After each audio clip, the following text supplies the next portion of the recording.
Linya pagdala si Broy. Ito, nag-break time na sila. Pero hindi pa sila tapos. Upak pa yung gitna, oh. Hindi pa tapos. Muna.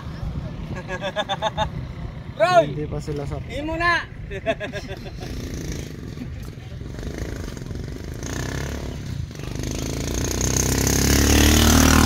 Ano na sila, likat time, likat.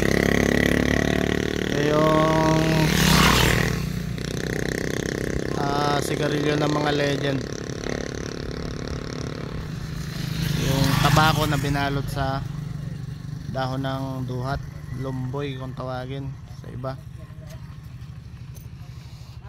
Likat time. Wala nang gumagawa eh. Dapat pala napakita natin yung paggawa. Yun yung pinakamura na 10 piso yung isang tangkas. Madami nang magagawang sigarilyo. Tapos yung binilot na dahon ng lumboy din dito, yung binilog ni roll, binebenta rin yan dun sa sa palengke. May nabibili ring naka-roll na. Lalagyan mo na lang ng tabako. Kasi nga can't afford na sila dun sa mga Marlboro.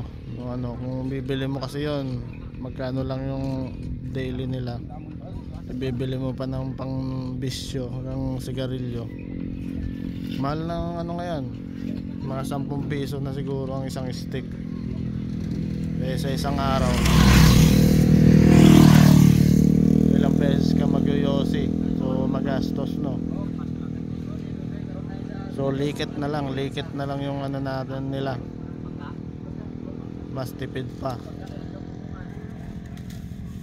Usok lang din naman yung kukuhanin mo dun eh. Tsaka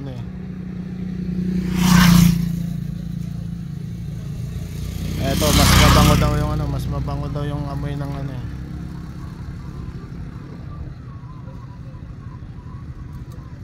likit.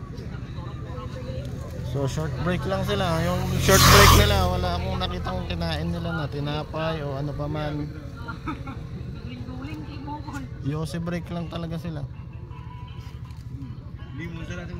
Wala akong nakitang nagmerienda sila.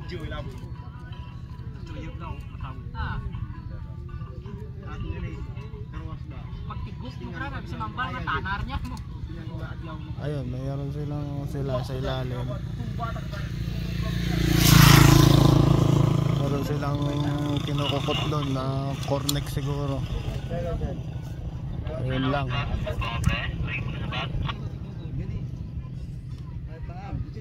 Pero kasi pala sila yung mga taga Antique, no? Yung mga nag-a-abroad dito sa Negros.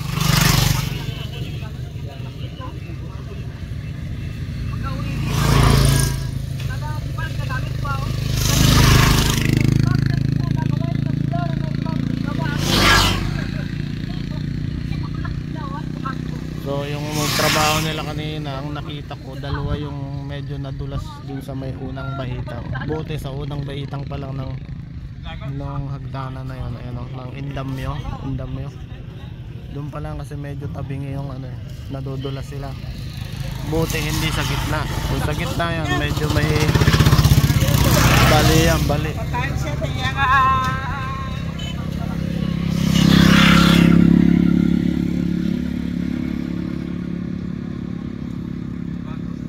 So yan lang yung nila. Ito lang yung short break nila, yosi break lang.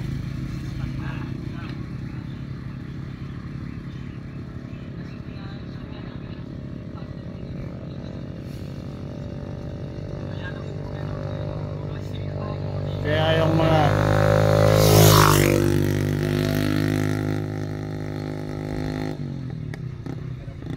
yung mga iba dyan na makakapanood, ko-complain, nagre-reklamo sa trabaho, hindi lang kayo yung mas mahirap yung trabaho, marami pa.